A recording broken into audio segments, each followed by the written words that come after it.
Muri Zimbabwe, welcome back. Pano pa favorite channel yenyu Life Prime TV. Kana uri mutsva panapa gara wa subscriber unezenge uchisangana nenyaya dzatinenge tichitaura panapa, unenge uchizowana notification inenge ichikudza kuti pane chimwe cha-upload.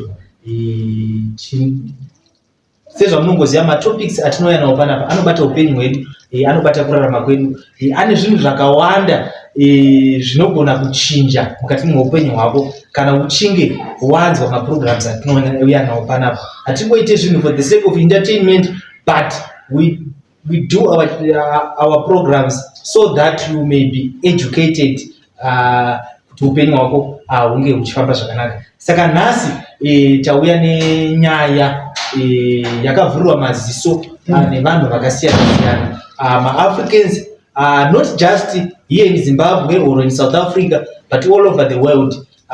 Kune operation inoitika South Africa inonzi Operation Dudula, yekunzi muforena kwere kwere. Vakatopiwa zita, vakatopiwa nickname makwere kwere. Right. So toda kuti tinyatsoita deeper into Operation Dudula, kuti Operation Dudula chii, uye Operation Dudula yakanaka here, ndezvipiwo zvatinogona kuita kuavoida tingati danger iripo, because over the past years kwakune xenophobia. Xenophobic attacks vanhu vaipiswa pachifa. But now Operation Dudula is different. But by different bando pekuti vari kuti kudai, ivo waenda kuchipatara ukunzi hausi kubvunza kupinda, enda kuprivate hospital, haupinde mupublic hospital because you are not a South African. Andikuzvona. Saka zviri kuzoomera madzimai ada kuenda kulabor, vanhu vada kurapwa, vanhu vadaita sei. Ma-South Africans anenge achiramba kuti vanhu vawane ma-services. At least havasi kuuraya, but hauzimba zvinosvika, because tinozviziva from the past. Saka Bishop nhasi tinyatsotsanangura, tinyatsotora kunzwisisa kuti semaZimbabweans hatingakwanisi kudiscussa kuti ma-Nigerians angaite sei, ma-Ethiopians angaite sei. These are some of the people vakatargetwa neOperation Dudula. Saka Bishop, takaita kuti hama dzedu dzekuno kuZimbabwe dzeSouth Africa tingadzibatsira sei kuti vachiona kuti Operation Dudula this is a new reality. Itori muSouth Africa. Chekutanga munhu waMwari ndechekuti it's a blessing in disguise to the Zimbabweans that are in South Africa.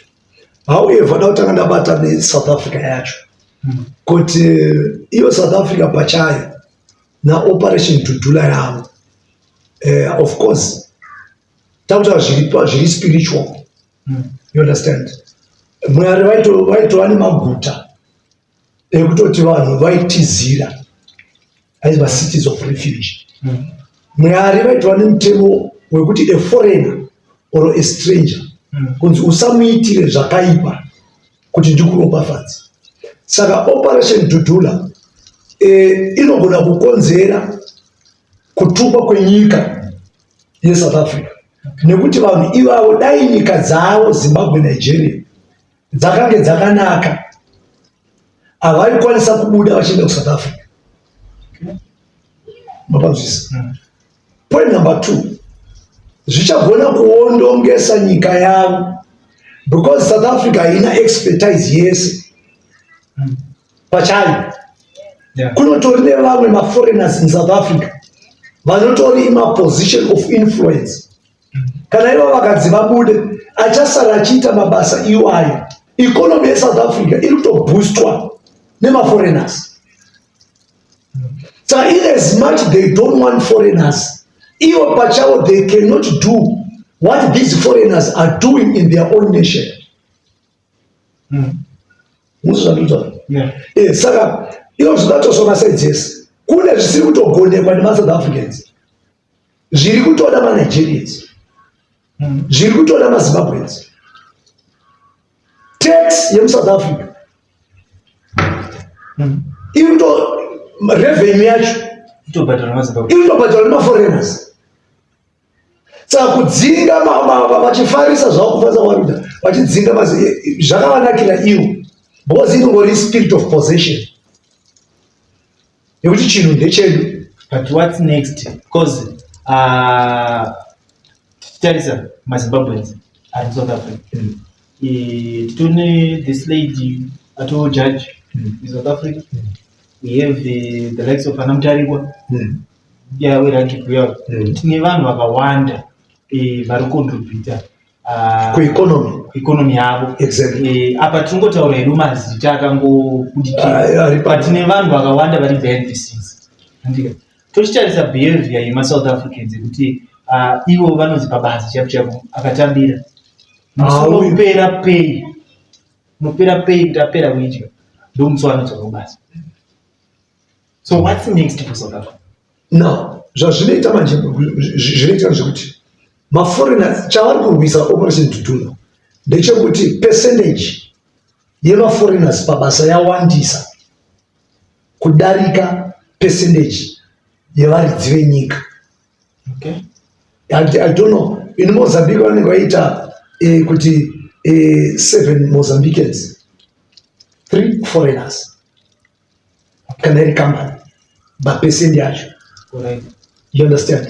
Kuti kana chiri chikoro mukatanga chikoro, pachikoro panapa panofanira kuita vashandi 10 but at least ngapave ne7 vemuno, 3 maforeigners.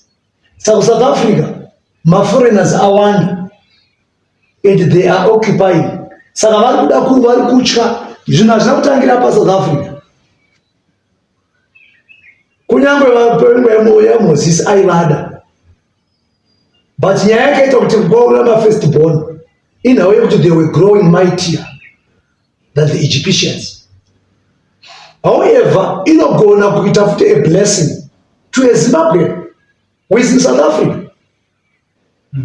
Chekutanga da kutanga kubata pa national level kuti iyo nyika yedu yemuno, sorry, what you call it, government yedu yemuno pairi kunzwa zveoperation Dudula, what measures is it putting in place for its sons and daughters of the soil in a foreign land? Ukanzwa kuti mwana wako ari kuridza mira achidzingwa apa uri baba wemu, haurambi wakagara mumba. Kutoka benki kunyamutorewa pane bill rakasainwa na Donald Trump just 3 days ago. Bill roraitira kuti vakuda kupanicha nyika dzinotichena ma-Americans zviri unlawful munyika dzavo. You see now, why are they doing that? They are protecting their own. So Zimbabwe will be afraid. South Africa will be afraid to detain Mwana Trump.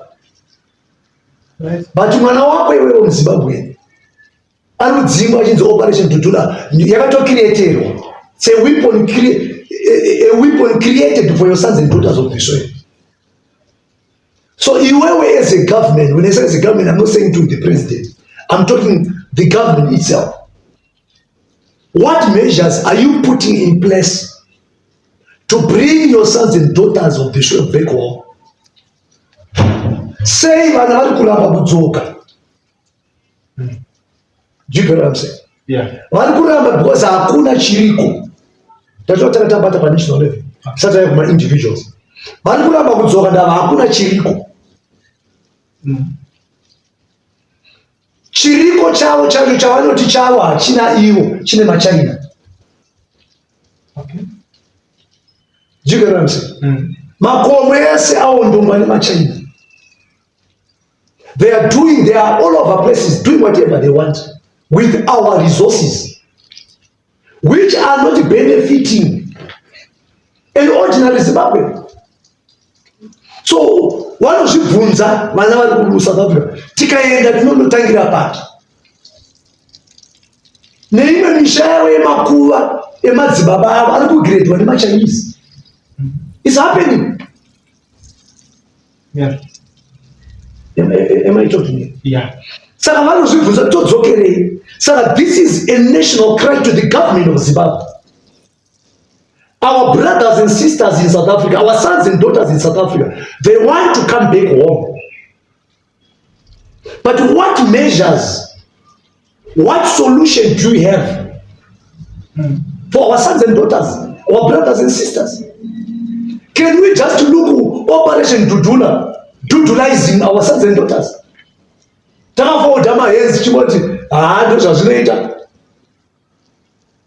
Why can the government put measures? This costume, why can they resuscitate this costume? And you say, South Africa munosvikira pabasa. Zuku watuma zuku ripinde paboda, ritakureva. Munhu wese unosvikira pabasa pazisco uchitambira minimum wage kutangira pa 300 let's say. Muone kuti havadzoki here. But they cannot come. Because they want to calculate South Africa inenge iri pane Zimbabwe.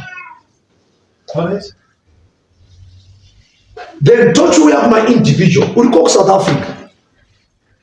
Zvesho Operation Dudula iri to Dudulaize. But sometimes you see, in as much munyika, munyika crisis, wherever there is a crisis, there is an opportunity. But uri South Africa, unogona kutotanga a project. Saizvezvi so mune crisis isingaite zvokuti dai CSC nenakoko vaya vanyatsoshanda zvakudharadhara vanhu havaimbotenga nyama. But right now munhu aunadi munogona kutanga project yenyembudzi.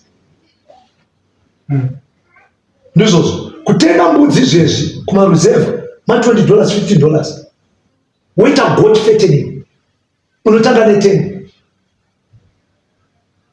Land iri kutengeswa vanotengesa land maland developers amene vanasabhukudiusi kuti achiri kwere ari kupwanya. But ukatsvaga land yako chaiche kana kutsvaga pekurenda woita project yehuku road run. Saka kureva kuti muno muZimbabwe mune crisis, but mucrisis muno mune opportunity. Opportunity yondo yakaonekwa nemuChina, akabva kuChina akauya muno, chaakanga mune opportunity. Muzvandura. Saka turutaura isusu kuti vanhu ngavadzoke. Vadzoka isai pfungwa pamwe chete. 2 families, 2 people gathered together. Taka kandi 1,000 chickens, mabroilers, 6 weeks vakutotengesa.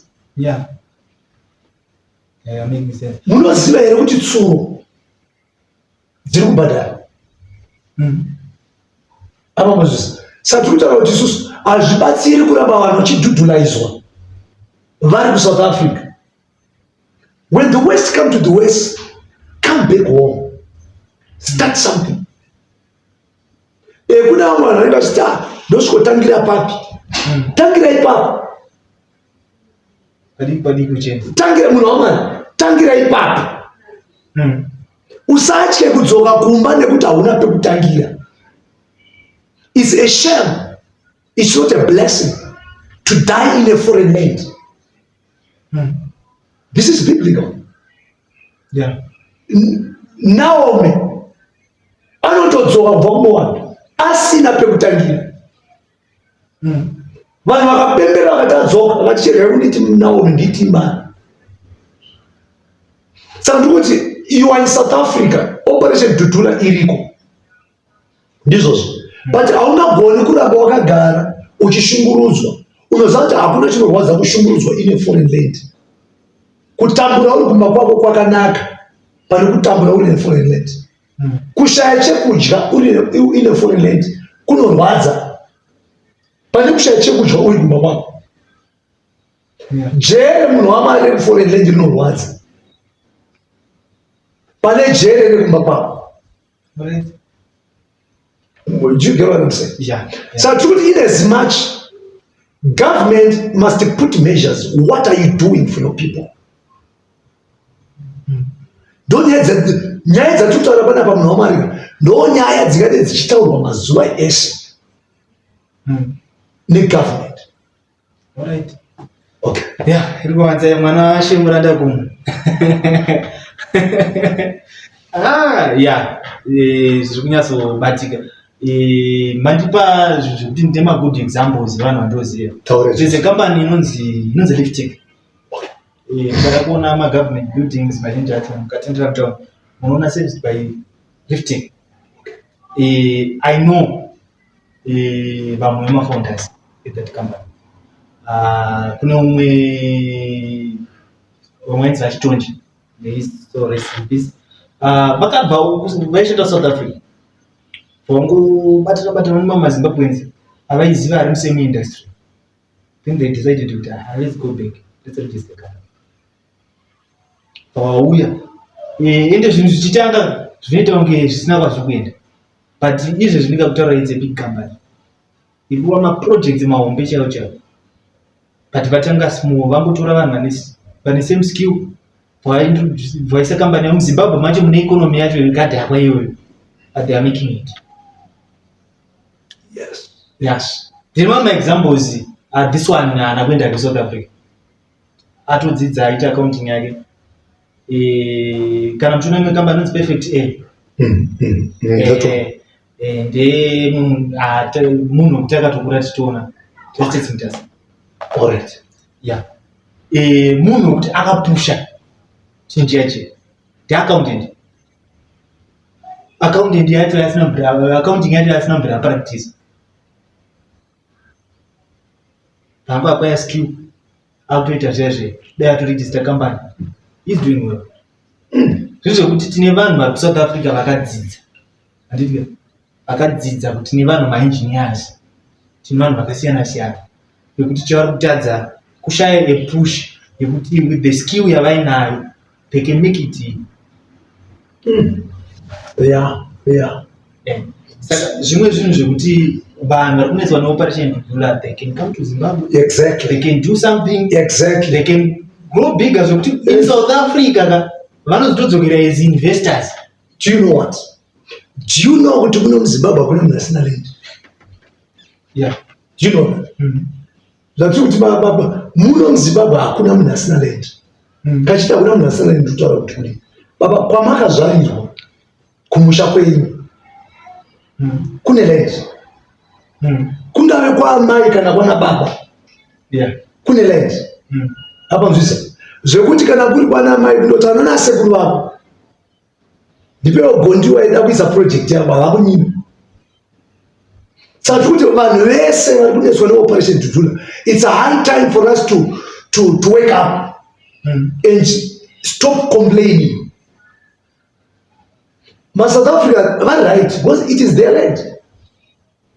Hapana pa munhu amwe kuti mugara mumbamangu muno motoramba murimu munogona kuya muchiti abishop ndiri kumbiro pogara ndokupaikana zvimwe dzimiviri mitatu. You understand?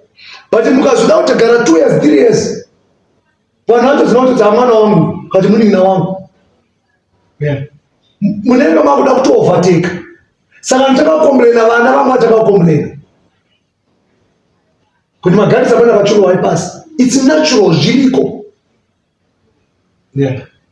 Because you don't belong there. Saka kuti operation Dudula yakatonaka. Iri kupusha vanhu kuti vabude from their comfort zone so that they come back home, do something. Let people come home and do something. Government ndoga ione zviri kuitwa sezvamaita zvaTrump. That's the government.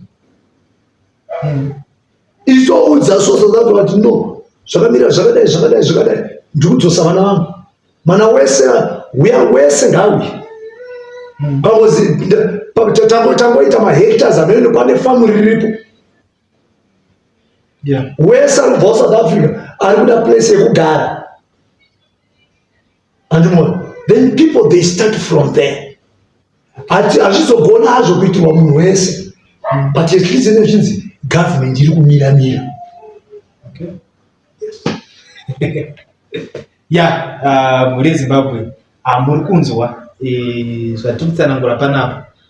It's not like tiri kusapota operation Dudula kuti inge ichiitika. kuti ubve panzvimbo usati wakuda, kubva kunoda waoneka, hakudi kubva uchidzingo. Saka isusu tiri kuti pari zvinezvi ichiri kuita yekutaurwa yekunzi uchiri kunzi aiwa muchipatara usi kupindi, enda kuprivate hospital. It's high time yekuti nemari yaukuwana iyoyo ita something in Zimbabwe side. Kune maprojects euku I was calculating bishop kuti kaita uku 100 andika ufu chako nekufa dzinogona kuzosara dza 90, but pa uku 90 ukatengesa nema $7 andika wobvisa capital uyo wakashandisa, you realize kuti mari yaunongona yakareba,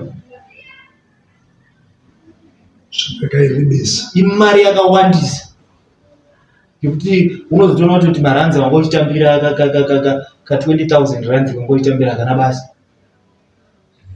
imari yenhando.